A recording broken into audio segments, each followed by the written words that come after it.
Hula, mami. Hana.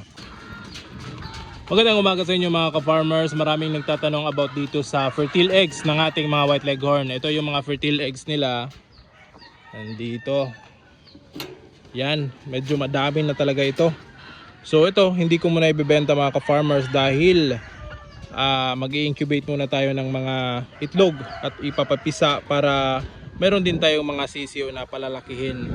So sa mga nagtatanong about the fertile eggs, wala muna tayong ibebenta sa ngayon. Alright, so maraming salamat at happy farming. Woo!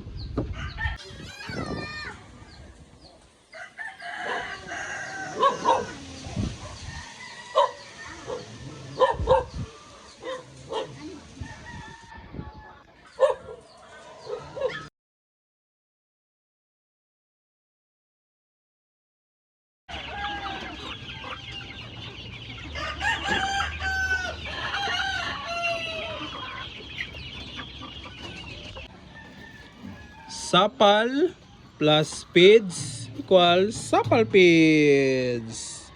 Muna siya tayo pakaos mga piso na to. Yummy. Alright, muna siya.